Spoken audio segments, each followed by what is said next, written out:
It began with a sound most people never heard, not because it wasn't loud, but because it came from deep underground.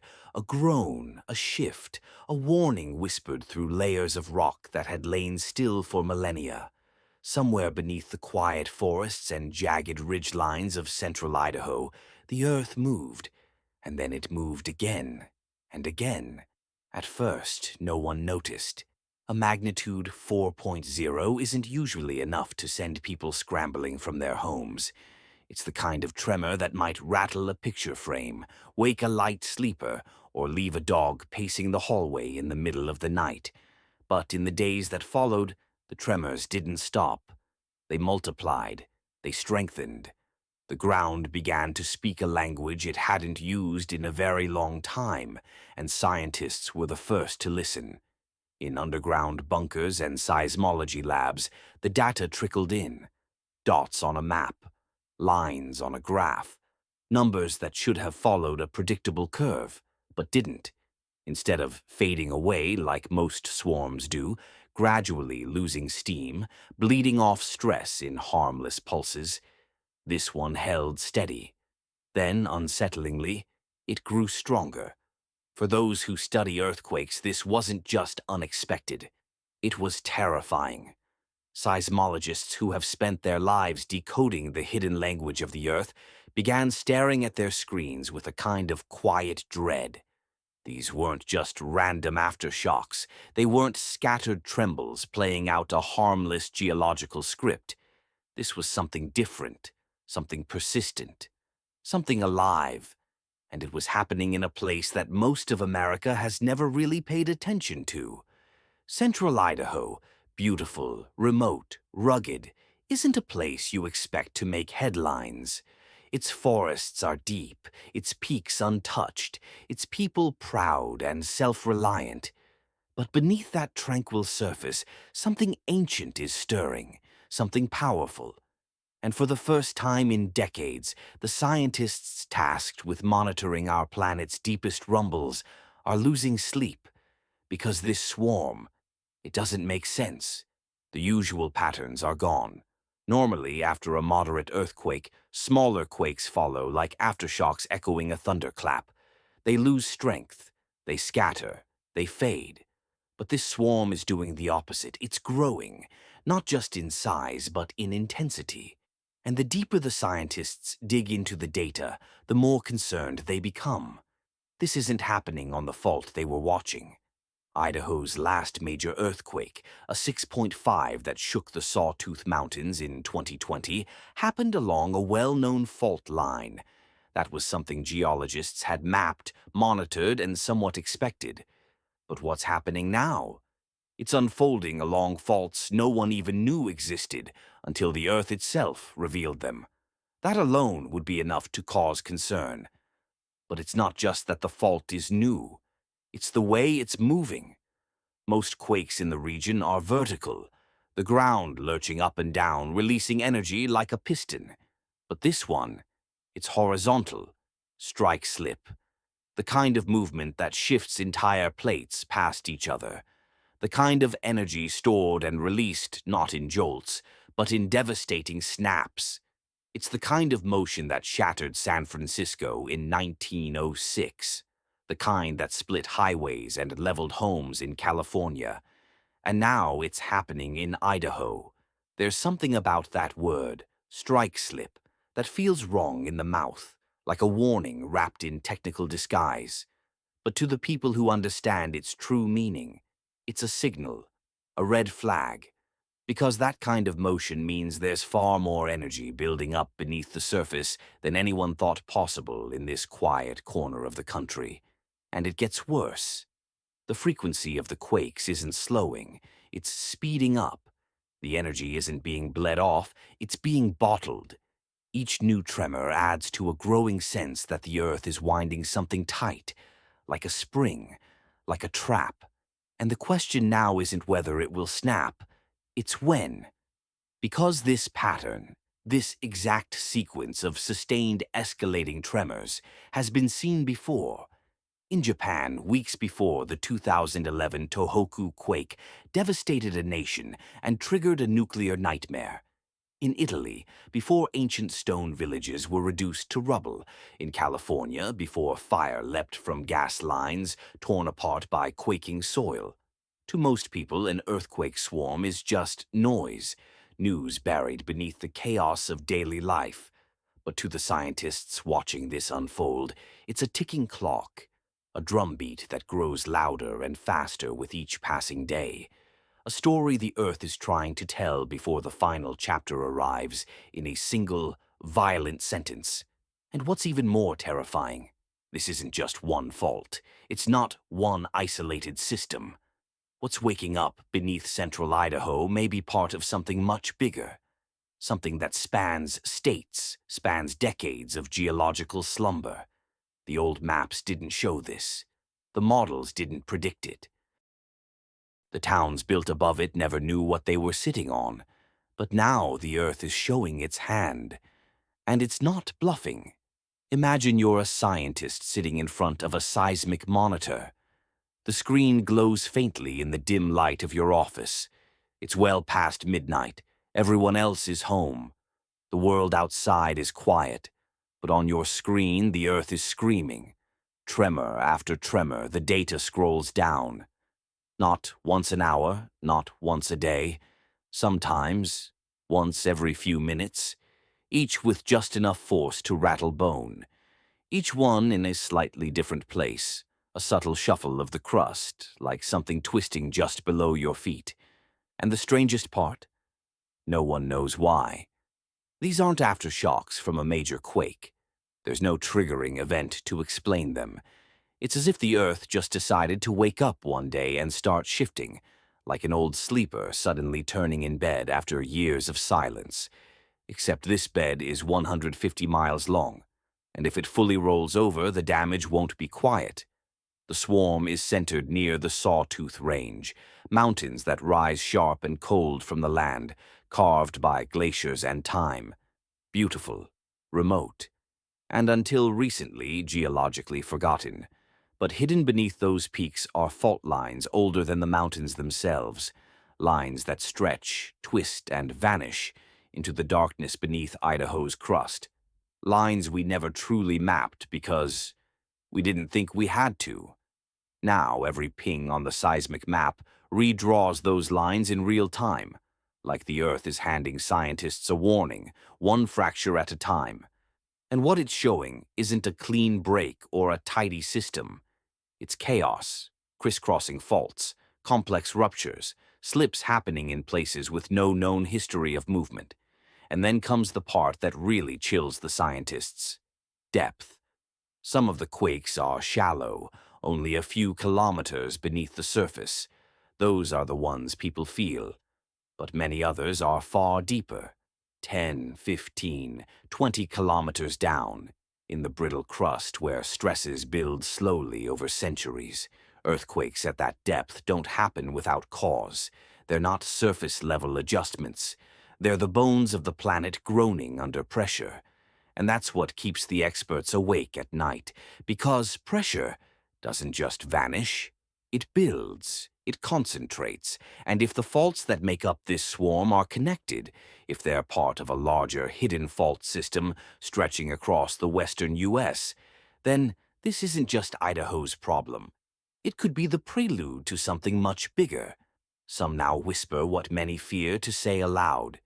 Could this swarm be connected to the Intermountain Seismic Belt, a vast, slow-moving zone of crustal weakness that spans from northern Montana all the way to Arizona? If so, it means the pressure building in Idaho isn't isolated.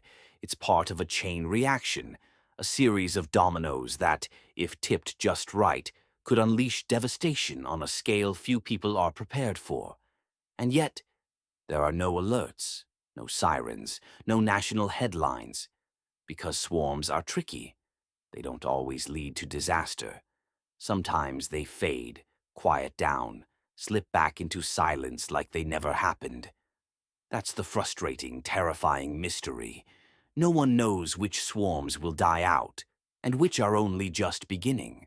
So the scientists keep watching, keep logging, keep comparing every blip and jolt to every known pattern in seismic history. But this swarm, it doesn't fit any pattern. It's doing things no one expected. It's too shallow, too deep, too constant, too strong, all at once. And there's something else, something no one wants to say on the record, but it lingers in the back of every geologist's mind. The Cascadia subduction zone.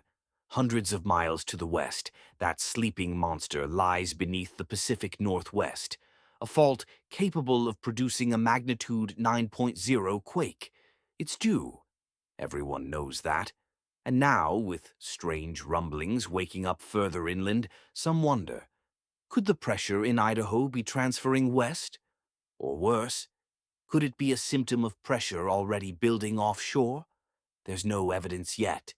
No link scientists can prove, but the fear is real. Because the Earth doesn't care about our borders or categories. It doesn't obey the neat lines we draw on our maps.